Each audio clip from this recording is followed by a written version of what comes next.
Your business deploys AI pilots everywhere. But are they going anywhere? Or are they stuck in silos, exhausting resources, unable to scale? Maybe you don't need hundreds of AI pilots, you need a holistic strategy. IBM has 65,000 consultants with Gen AI expertise who can help you design, integrate, and optimize AI solutions. So you're not just deploying AI, you're scaling it across your business. Learn more at ibm.com/consulting. IBM. Let's create. With the $5 meal deal at McDonald's, you pick a McDouble or a McChicken, then get a small fry, a small drink, and a 4-piece McNuggets. That's a lot of McDonald's for not a lot of money. Price and participation may vary. For a limited time only. Want to make a podcast? Spotify's got a platform that lets you make one super easily, distribute it everywhere, and even earn money, all in one place for free. It's called Spotify for Podcasters, and here's how it works. Spotify for Podcasters lets you record and edit your podcasts right from your phone or your computer. So no matter what your setup is like, you can start creating today. Then you can distribute your podcast to Spotify and everywhere else podcasts are heard. Video podcasts are also available on Spotify, and when you want to take conversations with your fans to the next level, Q&As and polls are the best way to get them talking. With Spotify for Podcasters, you can earn money in a variety of ways, including ads and podcast subscriptions. Ever since I discovered Spotify for Podcasters, I feel so supported in the creation and distribution of my show. Spotify for Podcasters hosts masterclasses, office hours, and more to help creators develop and fine-tune their skills. I highly recommend you give it a try. Download the Spotify for Podcasters app or go to spotify.com/podcasters to get started.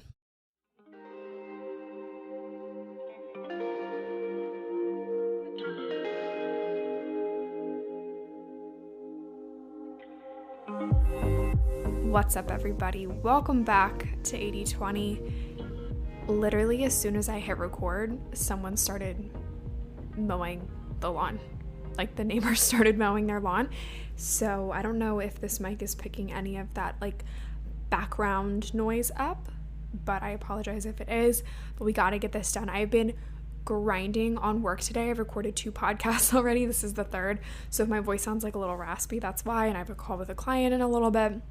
So just super pumped to talk about this topic today. I actually wrote down a ton of points for this episode last night. I was just really on a roll and really feeling passionate about this topic. So what better way to kick off our Thursday than to talk about body image, right? So obviously body image, confidence, insecurities are not necessarily the easiest topics to discuss, but it is something that I've been meaning to touch on this podcast for a very long time because I am a health coach and I help women deal with negative body image and with their insecurities every single day. Probably 99% of the time when women come to me, one of the first things they say is, I want to look better in a bikini. I want to lose weight. I want XYZ for my body. I want to feel toned. And while there's nothing wrong with wanting to change the way that you look, it's just heartbreaking to me that pretty much all women deal with this, and pretty much all women don't feel good in their bodies, and it sucks. On the show, we talk a lot about the mind and the body, and we talk about what we can do for our mind and body, but today we're going to talk about how we feel and how we think about our bodies. So I know that this is a touchy subject, and we're probably going to get pretty deep, kind of emotional. I'm going to be sharing some of my struggles and my insecurities with my own body image, and I just want you guys to be aware with that. So if this is triggering for anybody, definitely click off or listen to this episode on a different day. Obviously, no one is making you listen to the show. Same with any piece of content. No one is making you consume this piece of content. So if something is triggering for you, it's also a sign to kind of turn inward and think about maybe why it's triggering for you. Instead of blaming the podcast host or the content creator, think about why this is triggering and what you can do about it. I obviously want everybody to listen to my show and feel good. So if you're not in a position to listen to this episode today, just don't. Breaking news. I struggle with body image.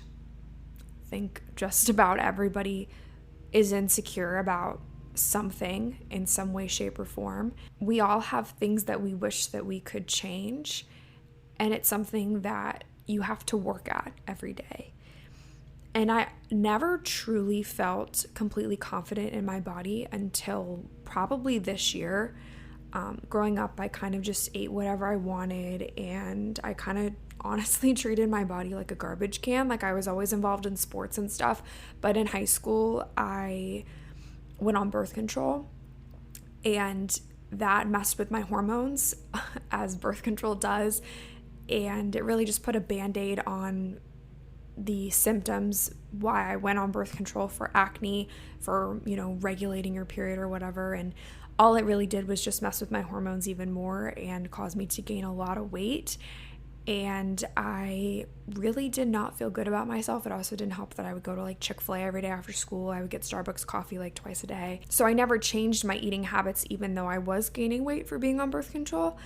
And I also struggled with depression and anxiety during this time. I got panic attacks very, very frequently. I was in and out of therapy, and food was never really talked about.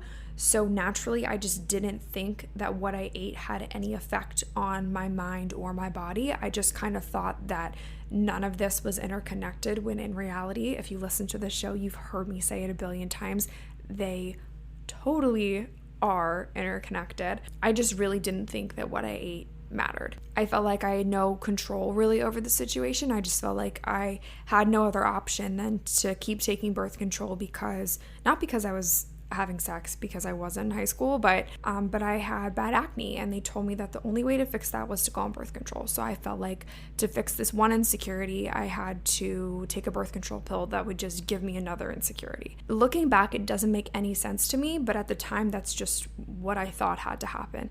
And also, all my friends were on birth control. I thought that it was the thing to do. You went on birth control. That's what you did. And I would look in the mirror, and I didn't like what I saw. And this went on for a very, very long time. And up until really this year is when I started feeling confident in my body, because I started from the inside out. And if you guys have listened to the show, you've heard my story. I get DMs from you guys. I see the comments. You guys have seen my transformation since 2019. And because I started to put myself first, because I started to care about the food that was going into my body, because I started working on my mental health and working on my confidence and doing things for myself, I was able to heal myself truly from the inside out. And sure, there are days still when I look in the mirror and I don't like what I see, and I start to wish that I looked differently or looked a certain way or changed this or changed that. But nothing good comes from those moments. Standing in front of the mirror and picking yourself apart sucks. And I really don't recommend it, because you just spiral down this rabbit hole of self-criticism and self-doubt. And they say that you're always going to be your own worst critic, but I truly believe that you can be your own biggest fan if you change the dialogue in your head. So to this day, I still have acne. I'm still working on balancing my hormones from being on birth control for 5 years. I have stretch marks, I have cellulite, and there are things that I wish that I could change. And that's just the reality of it. You're not always going to love the way that you look. You aren't always going to feel the best in your body. But I am so blessed that I get to have a body that I get to take care of, right? A body with 2 legs that can pull me out of bed every day, 2 feet to put shoes on and go for a walk, arms to hug the people that I love, a mouth and a voice to even record this podcast. And the chances of you even being brought into this world, are 1 in 400 trillion. Did you know that? What the hell? Really, what the hell? 1 in 4 trillion. So why are you wasting? This is what I had to tell myself. This is truly how I started to heal my confidence. Why are you wasting your precious life that you've been given by hating the body that you live in? This is your home. This is the only one that you get. Sorry guys, my alarm is going off. I have a meeting in 15 minutes. But why are you wasting your precious life hating this body that you live in? So you have to change the narrative from within. That's where you start. So repeat after me. I am beautiful. I am confident. I am loved. I'm successful. I'm unique. I'm worthy. all of those things. You are all of those things. And if you know for a fact that you're taking care of yourself, you're treating yourself right, you will feel more confident. And you also can't rely on these outside sources for validation, which so many people do. And the comparison game on social media is bullshit. And I talked about this in last week's episode about creating boundaries on social media. But when I turned off the comments on my YouTube channel, my eyes were truly opened to the damage that years and years of reading and listening to what other people were saying about me during some of the most vulnerable times of my life had done to me.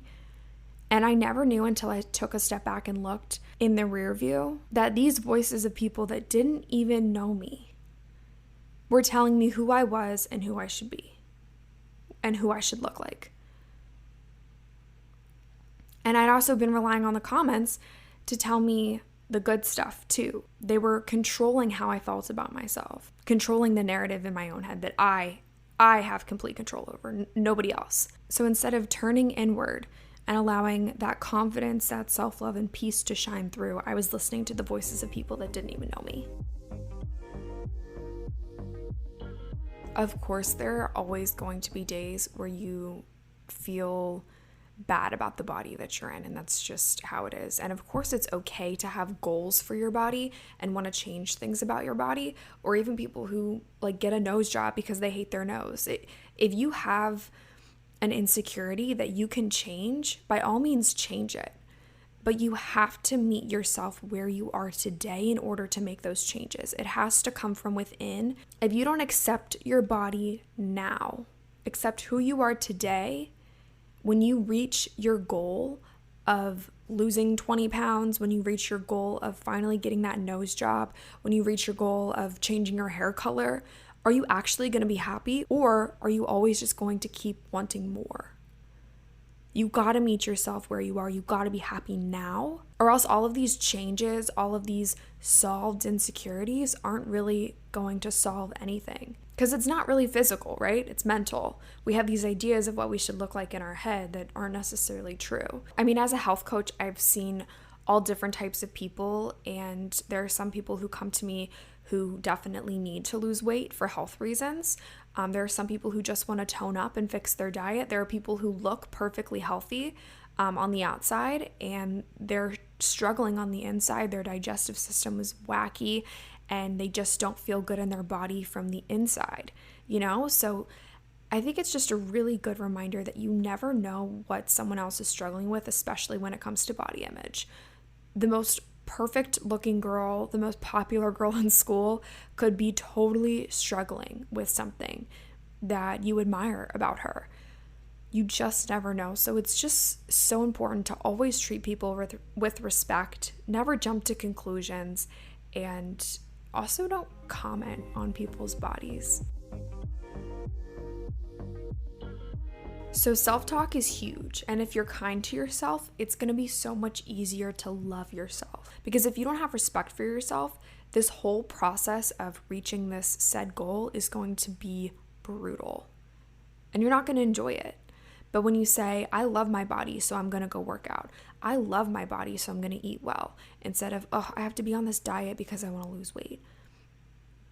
Like, that is just a shitty situation to be in. Whereas if you shift the narrative, you get to eat well for your body. You get to take care of this body that you were given. You get to look after yourself. You get to wake up and rock that outfit. You get to be happy. You get to love where you are now. You got to meet yourself where you are now. You can't keep living in this vicious cycle of hating who you are now, because when you finally get to where you want to be, what makes you think that you're going to actually love yourself? I always think about it this way. Think about the people in your life.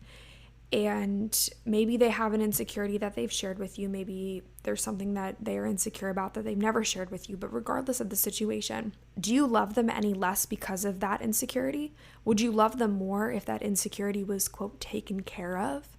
No, you wouldn't. Like, if your best friend lost 20 pounds, would that make you like her more? No, probably not. So why do we do that to ourselves, right? Why can't we love ourselves now, but also have goals to better ourselves? I think for women too, we also feel more confident based on where we are in our cycles, which I think is really important to keep in mind too, like when you're on your period, you probably aren't going to feel as good about yourself as when you're ovulating. Because when you're ovulating, you feel like sexy, you're like, okay, like it's time to go. And then when you're on your period, typically we're more reserved. It's more of like a cleansing time. And you don't really want to be super outgoing, and that's perfectly fine. And I truly found that it was easier to kind of navigate my feelings when I started tracking my cycle. So whether this be confidence, whether this be energy levels, whether this just be knowing the type of workout that I should be doing based on where I am in my cycle, all of these things really helped me to program my months to my advantage and kind of navigate why I'm feeling a certain way. So if I'm feeling less confident, maybe my period's coming. If I'm feeling sexy, if I'm feeling hot, if I feel like getting all dressed up, putting on makeup and going out, I'm probably ovulating. So just something to keep in mind. Your confidence can change week to week, and it's something that not a lot of people talk about. So you got to give yourself a little bit of grace and track your cycle so you can become more aware of why you're feeling what you're feeling. So I know this episode was definitely a bit on the shorter side, but I hope that if not the whole episode, at least a piece of it has helped you to open your eyes as to where confidence truly comes from. I think that if you're doing all the things that you know that you should be doing in order to take care of yourself, there's no reason not to show yourself that love and show yourself that respect, that same attitude that you would if you were already where you wanted to be. Let this serve as a reminder that you can reach your goals. And you're really not that far away, but you have to meet yourself where you are today in order to get to where you want to be. I love you all so much. Thank you so much for letting me do this twice a week, every single week. Have a beautiful rest of your day and into your weekend, and I will chat with you on Monday. Bye. Thank you for listening to this episode of 80/20. If you enjoyed it, please let me know by dropping a rate and a review. This helps more people just like you find and listen to the show. Don't forget to follow me, Lily, on Instagram. My username is @LilyRakow. That's LILYRAKOW. And follow the podcast Instagram page as well, which is 8020pod. That's 8020pod on Instagram. New episodes of 80/20 go live every Monday and Thursday, or subscribe to stay up to date with the latest.